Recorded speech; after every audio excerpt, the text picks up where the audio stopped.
ബാലകൃഷ്ണൻ അടിയന്തരായിട്ട് ആ range officer പോയി ഒന്ന് കാണണം. എന്തിനാ? എനിക്ക് അയാളെ കാണേണ്ട കാര്യമൊന്നുമില്ല. കാര്യം ഞമ്മക്കുണ്ട്. നിങ്ങൾ തമ്മിൽ ലോകിക്കാരാണെന്ന് ഞമ്മക്കറിയാം. എല്ലാ കഥയും മൂപ്പൻ എന്നോട് പറഞ്ഞു. നിങ്ങളുടെ തറവാട്ടില് അടിയാളന്മാരെ പണിയെടുത്തവരാണ് അങ്ങയുടെ അപ്പം കാരണവന്മാരെന്നും ഒരുപാട് സഹായം ആ വീട്ടുകാര് അയാൾക്ക് ചെയ്തു കൊടുത്തിട്ടുണ്ടെന്നും ഒക്കെ പറഞ്ഞു. അങ്ങനെ പറഞ്ഞവൻ നേരായിട്ട് ഇന്ന് പ്രത്യേകം കാണണമെന്നും പറഞ്ഞിരുന്നു. ഇപ്പൊ തന്നെ വെക്കോളി, ഇല്ലെങ്കിൽ എല്ലാം കെട്ടിപ്പെറുക്കി നാട്ടിലേക്ക് മടങ്ങേണ്ടി വരും. മൂപ്പരുടെ സഹായം ഇല്ലാണ്ട് പറ്റൂല. ഞാൻ ജീപ്പ് തരാം. വേണ്ട, ഇവിടെ അടുത്തല്ലേ. ഇവിടുത്തെ കാര്യങ്ങളൊക്കെ പറയണം. ഇപ്പൊ തന്നെ കണ്ടില്ലേ, രാവിലെ റോട്ടുമേൽ തുടങ്ങിയതാ. നാളെ അവന്മാർ എവിടെയാ വെച്ചിട്ടെന്ന് ആർക്കറിയാ?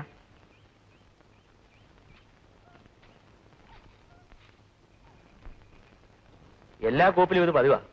മരം വെട്ടാൻ വരുമ്പോ സ്ഥലത്തിനില്ലാത്ത അവകാശവും പറഞ്ഞ് വഴിമുടക്കാൻ ചിലരെത്തും. ചില്ലറ കാശ് കെട്ടാനാ. ഒരു കൊല്ലത്തേക്കല്ലേ ലേലം. കേസിന് പോയാൽ വിധി പറയാൻ വർഷങ്ങളാവും. അവിടെ ശക്തി കൊണ്ടേ ജയിക്കാനും. ഈ തർക്കത്തിനിടയിൽ ഞാൻ അവിടെ വെച്ച് ബാലനോട് സ്നേഹമോ പരിചയമോ കാണിച്ചാൽ അതൊരു ചേരിതിരിവായി മറ്റുള്ളവർ കണക്കാക്കും. അതുകൊണ്ടാണ് ഞാൻ മിണ്ടാതിരുന്നത്. വാ.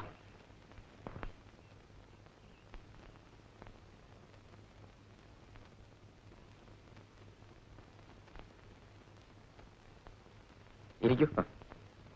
നിങ്ങളുടെ ഭാഗം കഴിഞ്ഞു എന്നറിഞ്ഞു. അമ്മയും ബാലകൃഷ്ണൻ തറവാട്ടിലല്ലേ? അതെ. വേണ്ട.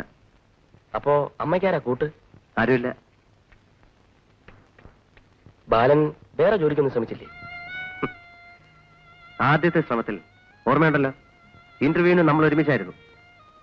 എന്നേക്കാൾ മാർക്ക് കുറവായിട്ടും തനിക്ക് ജോലി കിട്ടി. സവർണനായതുകൊണ്ട് എന്നെ തട്ടിപ്പോയി.